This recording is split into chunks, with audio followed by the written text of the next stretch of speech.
Good morning, class. I don't know, you're still asleep. So, I was asked to do a short history of the Internet. I'm not here from the government, and I don't know whether I'll help or not, but I'm going to give a short history of the Internet. So why? Why was this thing done that is now called the Internet? Well, it's a divergence of views. We just heard Diane said it was to protect us from nuclear attack. Some people believe that, some people don't. Larry Roberts says that it was all to share big, expensive computers. Paul Barron at the same time was showing us cute little charts of how messages would go through even if half the routers in the world were destroyed, as long as you had enough redundancy. I expect that the bottom line is that it wasn't that the reason that the ARPANET was done, because of who it was done by, Larry Roberts and company, funded by, it was not that it was to protect us against nuclear war, but that was an excuse. That was an excuse that was used within the Defense Department to say, we'll spend the money on it. But this is a discussion that will go on for quite a while. Suzanne Wolf this morning asked me to try and put to bed the myth that it was designed to survive a nuclear attack, and I can't do that, but she'll attack me later. So what was there at the time? What was the environment that the people that were working on this were confronted with? It was the phone net from the phone company, TPC. If you don't know what TPC is, then you're not a proper geek. It's a circuit-based environment, assumed a simple and predictable interconnection between the endpoints, the black phones, assumed a requirement for quality of service, a particular quality of service, and it was assumed that everything was carrier provided. Nothing was these random ad hoc things. It was carriers, and it was voice. Maybe a little data pitched in, but it really wasn't. So what was wrong with that? Nothing, and if all you wanted to do was talk to Joe and you just wanted the one service. Here's a question. What does the fast busy signal mean in the telephone network? Out of trunks. Well, that's the technical reason. That's the technical explanation. But the philosophical explanation is actually a little bit different. It's that the phone company has decided that rather than providing you with a service of less quality than they have determined that you should get, they will provide you no service at all. Can you spell socialism?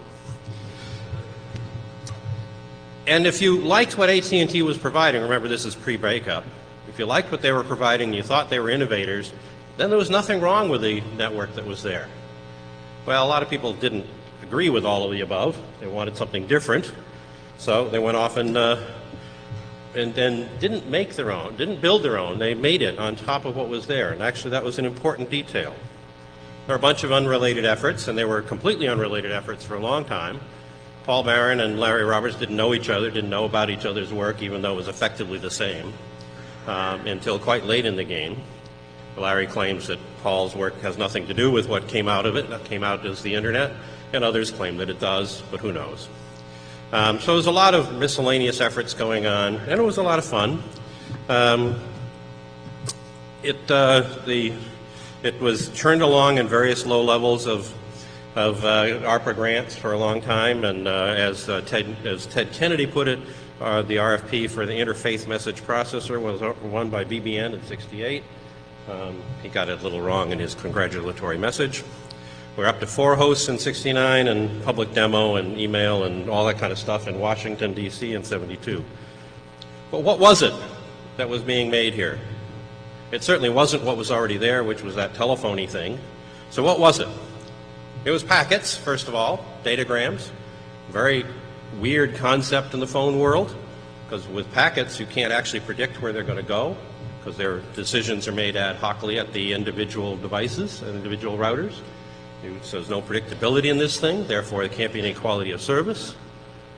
So it couldn't possibly work, but try it anyway. The uber goal, according to this list of bullets here, is from Vince Cerf, who said that these were the basic goals for the Internet Protocol Suite. First of all was to use existing networks. This is the uber goal. This was the goal above all goals. Don't build your own network, because if you build your own network, you'll never get it done. It's too expensive.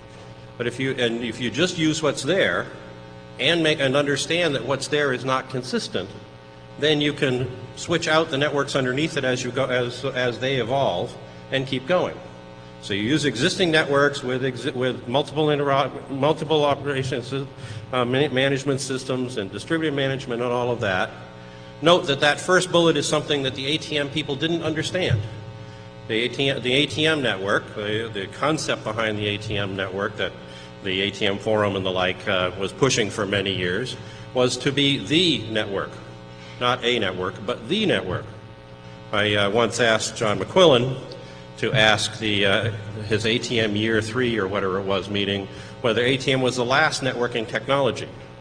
Because, of course, if you're writing your applications to talk directly to ATM, it had to assume that what the network was underneath it. And if that changed, you have to rewrite all your applications. So, of course, this had to be the last networking technology. And, of course, people had to stop thinking.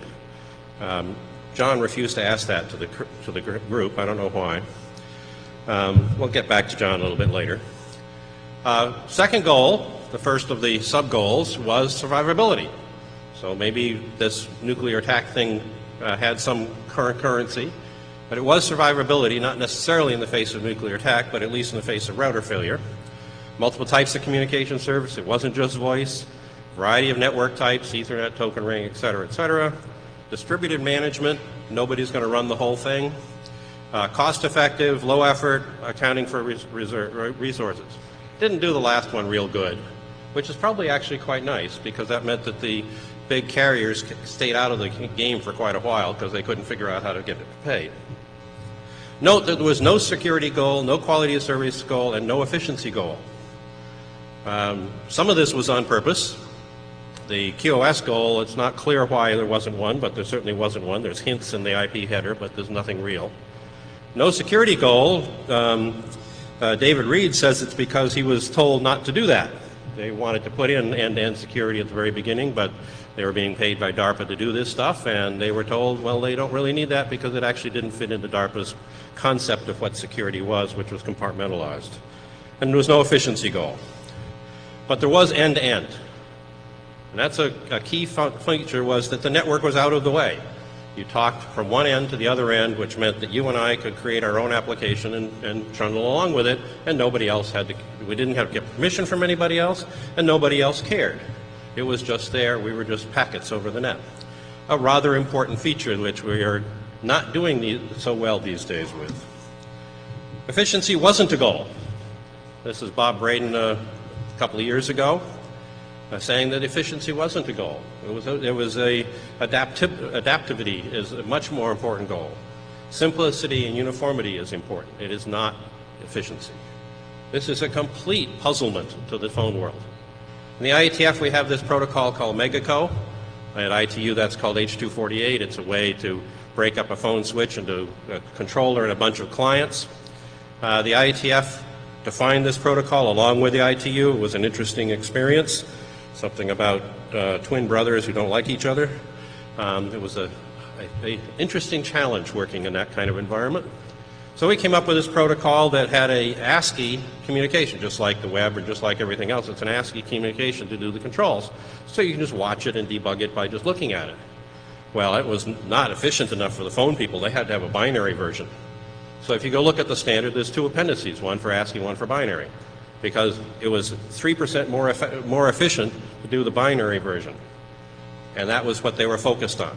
Because they were mired in the old world where they've got 9,600 baud lines, they have to fill them to 93% utilization. That's not the world of the internet, and it really never has been, even when we were overfilling the 56K lines that Eric talked about earlier, overfilling those in a matter of minutes. We were never concerned with efficiency, we were concerned with flexibility. So what did they being the traditional networking world, think the internet was, this new thing, this new datagram thing was? Well, they thought it was a bumblebee. Because by definition and by design, according to aerodynamic theoreticians, bumblebees can't fly. IBM in 1992 said that you, quote, you cannot build a corporate data network out of TCP/IP, end of quote. By definition, you can't do it because a corporate data network has all of these quality of service controls in it. And TCP/IP doesn't have these controls, so therefore you can't build a corporate data network out of TCP/IP. Now that's at the same time as other people in IBM were actually doing some pretty good work in the space, but official corporate policy was this bird wouldn't fly. Well, I don't know how many of you here have ever been to a share users group, the old IBM share users group. I used to go to that. I was a manager of one of the sub-projects in there, a TCP/IP project. And at share, you get little stickers to put on your badge to indicate what you're interested in. If you're interested in communications, it's an octopus. Interested in numerically intensive computing, it's a circle with a 42 in it. And if you don't know what that means, you can't get one. And if you're interested in TCP/IP, we decided to use the bumblebee. Because IBM said it wouldn't fly, Bumblebee didn't give a crap, kept flying. IBM said TCP/IP wouldn't fly, we didn't give a crap, we kept going. The other thing they thought it was something with all the plumbing hanging out. This is a complete weirdness to the phone world. The phone world is a service.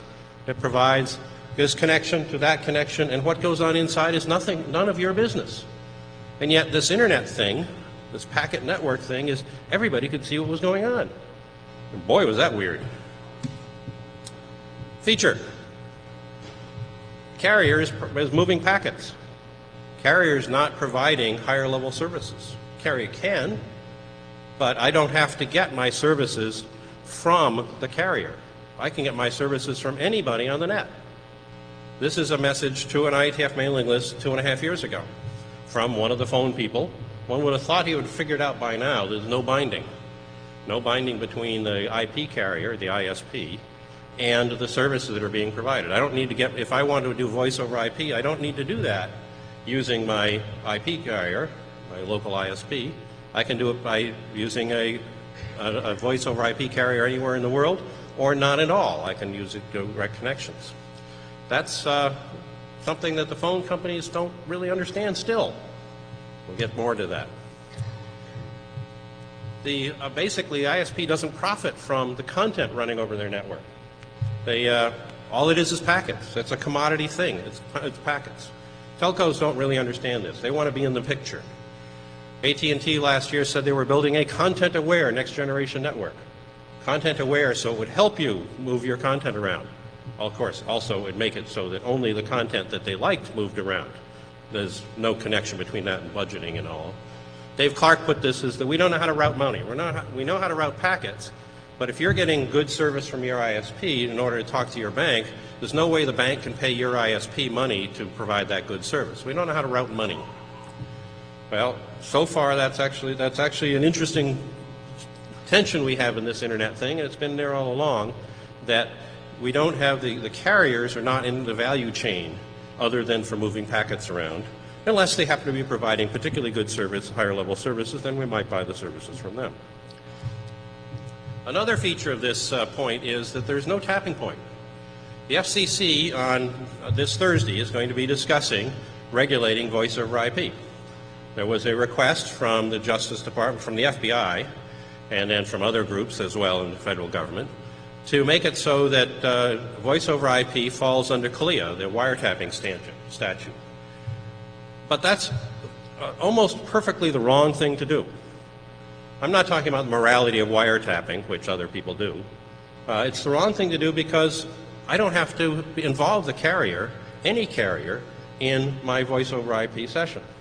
I spent most of last Friday on a conference call, a video conference call using the iSight camera on my Mac to talk from Boston to Washington. Nobody in the middle knew I was doing that.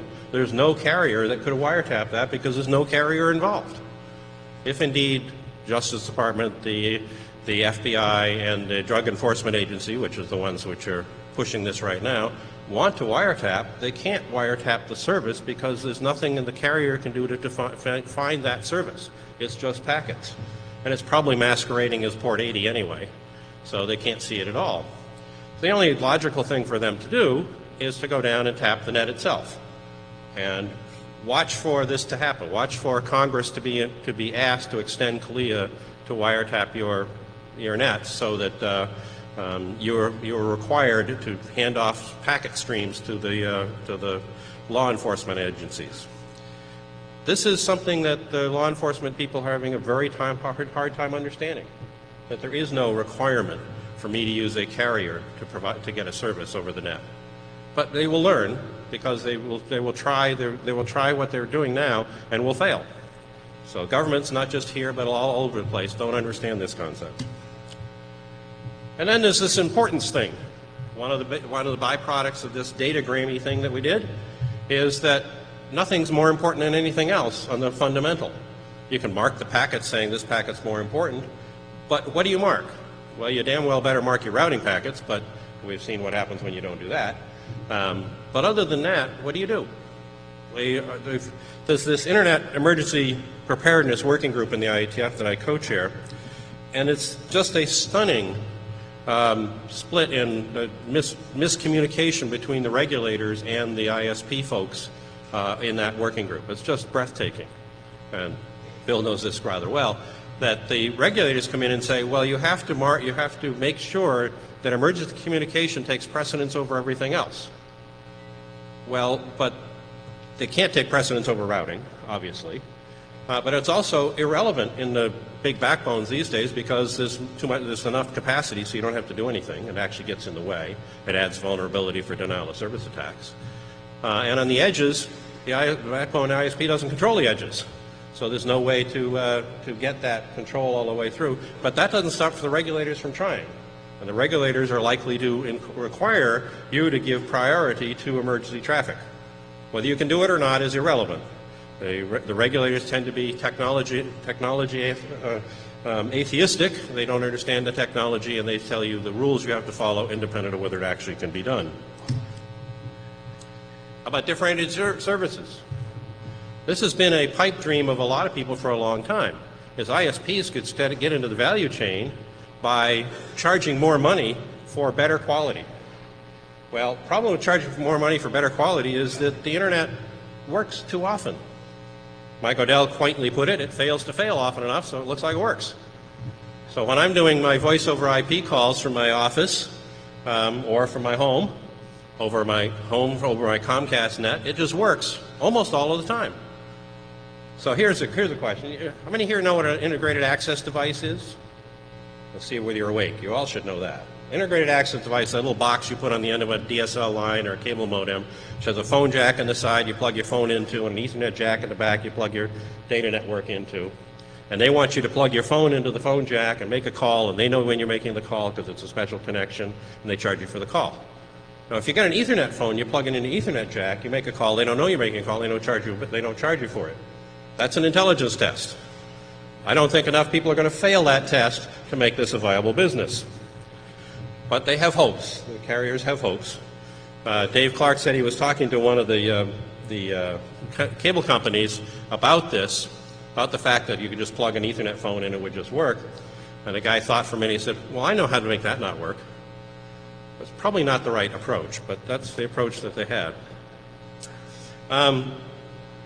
So I talking to the Harvard person in charge of the Harvard phone network, and she says, yeah, well, this voice over IP stuff, I don't know. The fact that it works makes me nervous, because it shouldn't work. I can't prove that it's going to keep working. So she doesn't know whether she actually wants to roll it out. It works just fine. We've got it in a couple of buildings, and it's doing just fine. But she doesn't know whether we want to roll it out because it shouldn't work. So now I've got the obligatory topology maps. We've got 69, 71, 77, 91, minus the regional nets, of course. This was the backbone folks, and they were backbone centric. Little story behind this picture. This is an alternate view of 91. The first time I saw this picture was in Vancouver, British Columbia, at a CANet meeting up there, and the folks from MCI came up. Now, these weren't the geeks from MCI. These were the next level up, the marketing people who might have understood IP if you pronounced it carefully, but couldn't get much further than that. So they came up and they said, this is maturing. This is now a service. Back to that picture of the Pompidou Art Center. This is now a service. The insides aren't hanging out. So we're going to draw this as a cloud, and we're going to draw the connections to it, and you don't need to know what's inside. They were extremely puzzled when we tried to explain what traceroute was. they couldn't really get this. They didn't really like it. They went back to their technicians and asked them to block traceroute. The response was, sure, if you actually don't want the network to run. The other thing that was kind of annoying was this particular picture was being presented in Canada, and this was a network. It was a big black cloud hanging over Canada. The Canadians didn't like it. And this, of course, is the famous NSFNet PR graphic. Go on to Google, the Google image search, and look for NSFNet. This graphic is used by dozens of consulting companies to prove their networking prowess. It has nothing to do with what they're doing, but it makes them look good, I guess. And this is about the time that Al Gore was being claimed to invent the internet. As we saw earlier, Al did help fund the high-performance computing initiatives who actually got us to where we are. Didn't invent it, he just provided the money. It's not a bad thing to do. And here's one version of where we are today. This is a topologically correct view of the internet architecture. And here's another one. This is the more pretty view. I can't figure out a damn thing out of this, but it's really cute. So, psychological timeline. So we've been following this internet thing, and what's it been doing? I remember back there, I was playing around in this thing for a long time. I got my first account in late 70s on Harv 10 on the ARPANET, and we were punking around in there, and it was a great deal of fun. Had a lot of good time. In those days it was geeks and students. Actually, in those days it was just geeks, because actually we at Harvard could not let the students on the ARPANET, because at that point the ARPANET was only for government-funded research. So we had to block the students out until CSNet came along. CSNet made a deal with the ARPANET which said, okay, we can let any student or any faculty member or any staff member at Harvard use email. Not FTP, but we could use email. So it was growing along there. And then a bunch of companies started joining, and I chose IBM and DEC particularly because those are two companies where all of their corporate push was for proprietary protocols. And yet there were major groups in both of those companies that were pushing the internet and pushing IP very strongly. It was not the corporate direction, but there were some very strong people there. There was a little burp in 1988, fall of 98, November 98, when the Morris worm was the top news story for 3 nights in a row, which raised the profile of this internet thing quite a bit. And Tom Brokaw got up there and told us all to change our passwords. He didn't know what that meant, but he did it anyway because it was in the script. Then along came the web, and pretty soon I had to start explaining to my mother how to surf. And that is my mother, by the way. Getting upset that I was taking her picture. And then along came the boom. Boy, oh boy, that was ridiculous. Irrational exuberance, claimed Alan Greenspan. VCs got interested. VCs threw money at anything, and it came back tenfold. Amazon.com came out there, tried to do a world's record in losing money, succeeded for quite a while. Sock puppets. Mike Odell was claiming that the internet traffic was doubling every 3 days or 3 weeks or 3 months or something or other, 3 somethings, and people believed him. It was quite a thing. IP over everything over IP. It was just stunning. Metronets, et cetera, et cetera, et cetera. But there was a problem. That's a real picture, by the way. That is a few nanoseconds before the bullet hits the balloon. Bang. About $1 trillion. That's pretty neat. It's about the same number of dollars, value-wise, as happened in the railroad crashes at the beginning of the century. About $1 trillion. Now, none of the major infrastructures, railroads, canals, telephones, or internet, paid for itself other than the telephones. The telephones paid for themselves because they're a regulated monopoly. It's wonderful what you can do when the government says you have to pay for the investment and to keep the prices high to do that. Nobody did that on the internet. Nobody did that in the railroad. So, bang. The world died. And it sort of trickled up. This is the psychological timeline. It sort of trickled up. And then, back last month, Amazon.com said they had actually made a profitable year.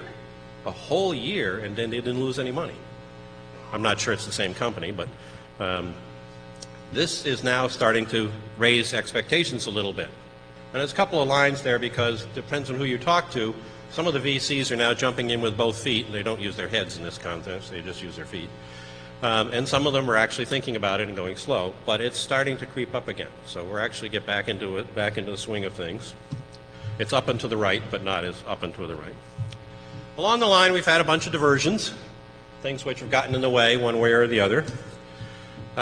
This is Charles Brown, or I think it is, Charles Brown, Chairman and CEO of AT&T. I'm not sure that it is because I went to try and find a picture of him on the AT&T website, and I could only find 2 copies of one picture, which was Charles Brown and somebody from the Justice Department shaking hands over the AT&T breakup. And I think this particular picture is Brown. It's nowhere else in the website. Since this was AT&T becoming, breaking up into little pieces, maybe they're ashamed of him and they don't have any other pictures of him. I'm not sure. But AT&T was telling Congress at the time that NSFNet and the high-performance computing stuff was being talked about being funded, that you don't need to do that. You don't need to fund that. The telephone world can provide that. It's called ISDN. Provide 64 kilobits of data connectivity to every desktop. No problem at all.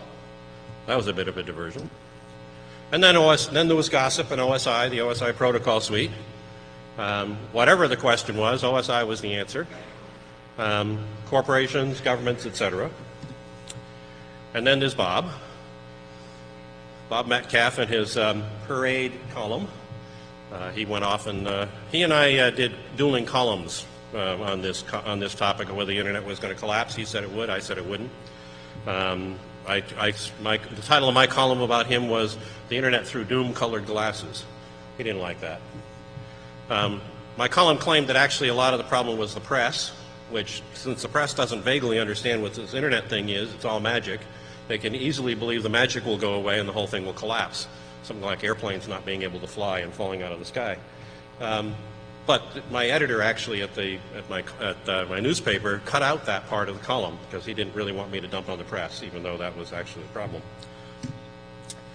And then there's John McQuillan. ATM is the answer. We don't even need a question. It's just the answer. Now, don't cry for John. John sold out of ATM just about the right time, just about the time people realized that it wasn't going to be ubiquitous like helicopters in your backyard, which Popular Mechanics claimed at one point. He sold out of NGN, Next Generation Networks, a couple of years ago. I asked him in November, during his last NGN meeting, well, what are you going to do? What are you going to do now that this is over? And he said, well, as of Friday, I'm a member of the Idle Rich. He's studying the mating habits of elk in Jackson Hole, Wyoming. There are things that I would do, but I don't think studying the mating habits of elk is one of them. And then Jack Valenti, who thinks that nothing over the net should be copyright free, and that you don't own anything; it's all rented, and wants to make sure that you, the ISP, help him in his endeavors. Whether the Digital Millennium Copyright Act says they don't have to or not, Jack still wants you to help, and he's such a nice fellow. And then there's Disney, who keeps getting the copyright term extended. The Constitution says that it's for a limited term. It's now life of the author plus 90 years. Limited is in the mind of the beholder. In the case of Disney, it just has to stay as long as it has to increment over time to the same rate as time does relative to the Mickey Mouse.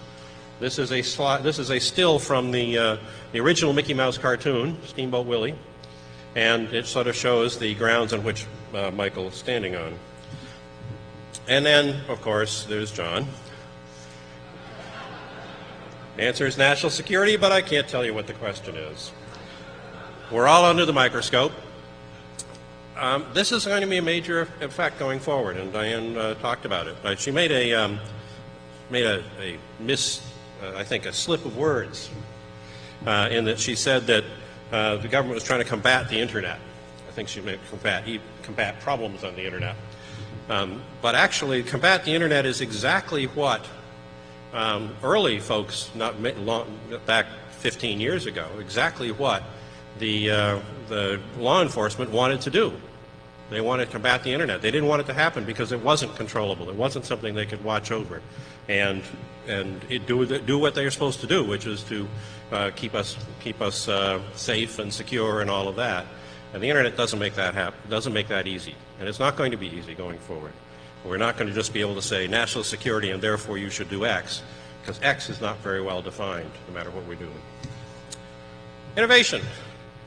This internet thing, people think it's innovative. Is it really?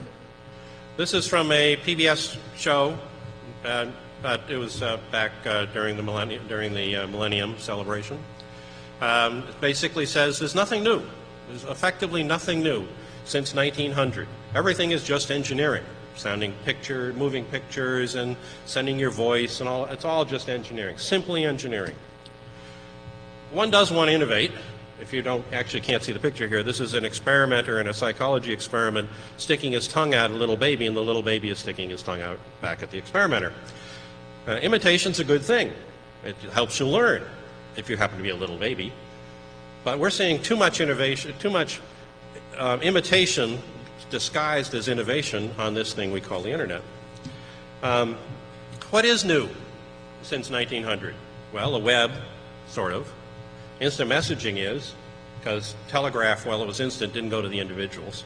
Remote login, but everything else is just engineering from what we'd had before.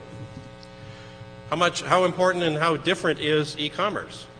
Well, Sears and Roebuck did a pretty good job.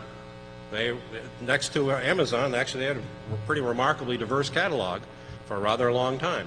And all that Amazon did was change it from a postal-based system to an internet-based system with dealing with the instant gratification requests that we have these days. It didn't really change the paradigm much at all. So is that innovative? I don't think so. A big problem we're having today is that the folks who are starting to bring us VoIP, voice over IP, like Vonage, can't do something that doesn't look like the telephone network. If you go look at Vonage's ad on the web, if the net is up and people aren't running as a base station anymore, so you can actually go and look at Vonage's ad on the web. You can't distinguish it from Verizon's.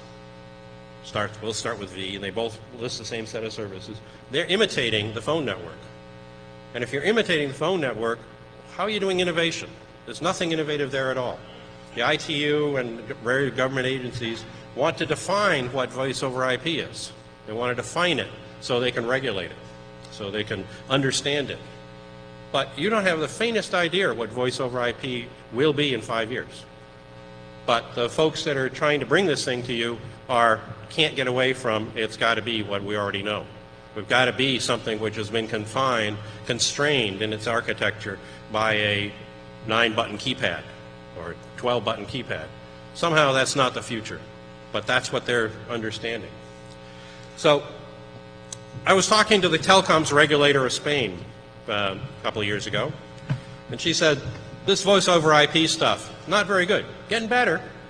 As soon as it gets good enough, we're going to regulate it to be sure it stays good. I said, sounds like a really good reason never to get it quite good enough. She didn't understand it. But she said, I know it's not very good because when I use it to talk to my in-laws in Seattle, it's not very good. But she is using it to talk to her in-laws in Seattle. It's good enough for that. She didn't get it. She fundamentally didn't get it. You can't never underestimate the power of free, first of all.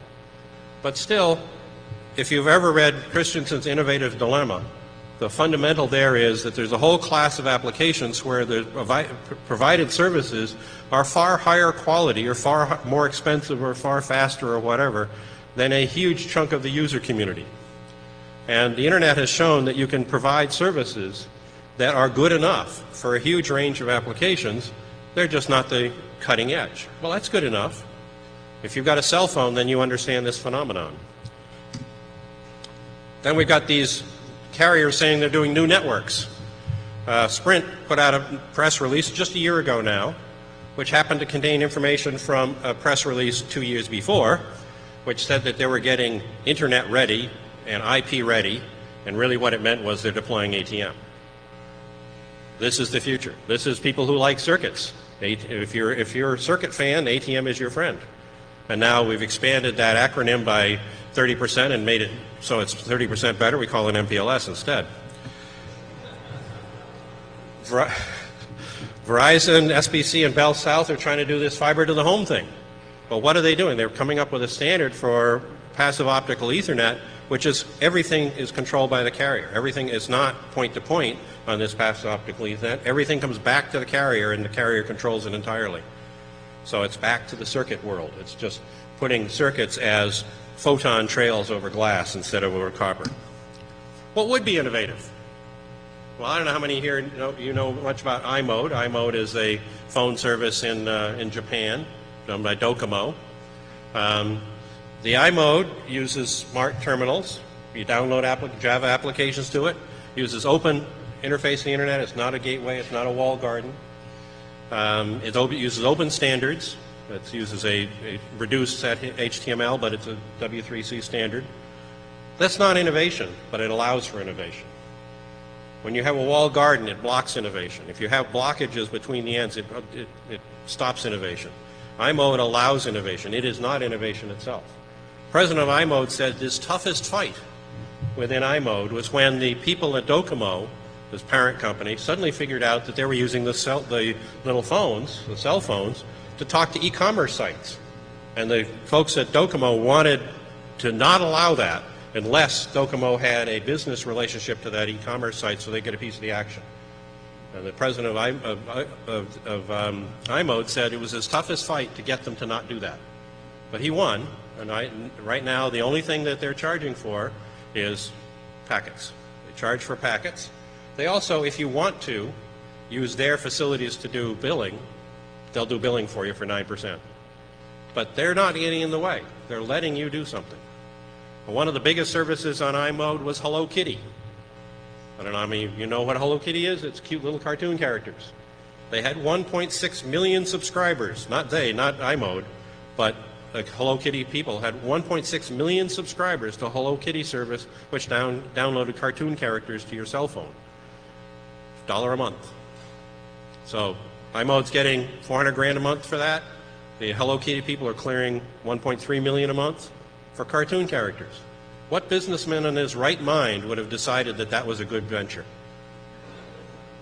But it was, and it was enabled by the end-to-end functionality that iMode allows and the end-to-end functionality that the internet allows most of the time. What's the internet today? Sad to say it's not what it was. Can't really see it actually. This is the feature of these things. Behind that wall in the upper left-hand corner is China. It's supposed to be translucent, and there's China behind there. There's little teeny holes poking out. You can't really get to China from the internet. China controls it. The internet is no longer transparent. We've got firewalls and NATs and all kinds of things getting in the way between here and there, therefore inhibiting our ability to innovate. It's a fact of life. We have, as we heard earlier, people do put up firewalls, companies do put up firewalls. It makes them feel better. Doesn't change the security picture hardly at all, but it makes them feel better. And it makes their auditors feel much better, because in auditing school you have a checklist that says, do you have a firewall? Yes, no. If you have a firewall, then you're okay, and if you don't have a firewall, no, you're not okay. Not much in the way of security, a lot of Wi-Fi, firewalls with port 80 going through, so you can run anything over port 80, and if you haven't seen it, RFC 3093 is an April Fool's Day RFC of running TCP/IP over port 80. So let's cut out the middleman and just run the application over that. The recording industry, the grid, MPLS, as in Randy Bush's immortal words, is a local black hole for doing a local gravity well. Everything that's swooping to MPLS, that's reduced a little bit than what it used to be. Spam, ISPs not making money, et cetera, et cetera. So that's the internet of today. What about the internet of tomorrow? What are we faced with? We've seen the history, gone back to the mid-60s. Now, what are we seeing for the future? Well, here's one alternative. It's a government-centric alternative. The U.S. government thinks that they built the internet, so they own it. And there's a lot in Congress that truly believe that. None of this international stuff. It's far too important for the geeks. It's far too important for anybody who knows what they're doing to be involved in deciding what to do. but that's featured. I don't know how many of you know about WSIS. You should. You won't like what you know. You won't like it when you find out about it. But WSIS is a World Summit on Information Society, and they think that they are going to set up Internet governance for us. They're going to tell us how the Internet is supposed to run. Then Department of Homeland Security, European Commission, et cetera, et cetera. Then there's another view, which is a carrier-centric view. It's all the carriers, and they're going to do voice on demand, and it's content, and content is king. But as Andrew Lusenko says, content is not king. Content is actually a small percentage of the value chain here, but the telephone companies can't seem to get that through their skulls. I'm sure I know a lot of you from telephone companies. I'm dumping on your business, but that's the way it goes. Another alternative, we'll go back to where we started, in UUCP and the like, community networks. That's a picture of 9,669 open wireless nodes in Manhattan. That plus community nets put up like Project Utopia in Colorado, which is fibering the communities. This is going back to the future. Or we can look at the telephone model. This is a slide from a telephone company presentation, which says that the best endeavor is internet, this is Australian presentation, so it's best endeavor is not best effort, will be paralleled with a carrier-provided IP, carrier-grade network, IP network. Maybe again, you guys are going to survive and actually give us an internet which isn't just a Disney-controlled TiVo, but actually has some internet in it. The internet has quite a future if there's some internet in it. Next, there's a bunch of decisions that I think were actually quite critical in getting us to where we are today, existing networks, et cetera, et cetera. ISO turned down TCP/IP, so it's not a government mandate, government organization controlled standards body. The IETF does this standardization. NSF forced an AUP, which forced people to actually build a commercial internet. We've had almost no regulation. We're making some decisions today. How open is the path? Are we going to blow a hole through that firewall, that wall to China? Are we going to have it open, or are we going to do what Panama has done? Panama has regulated voice over IP, first trying to block it, and then just recently said voice over IP is the same thing as regular telephony, even though we can't say what voice over IP is instant messaging voice over IP. Two key open questions: who says who makes the rules, and who says who pays for what? WSIS is going to try and answer those. And that you're not going to like the answer.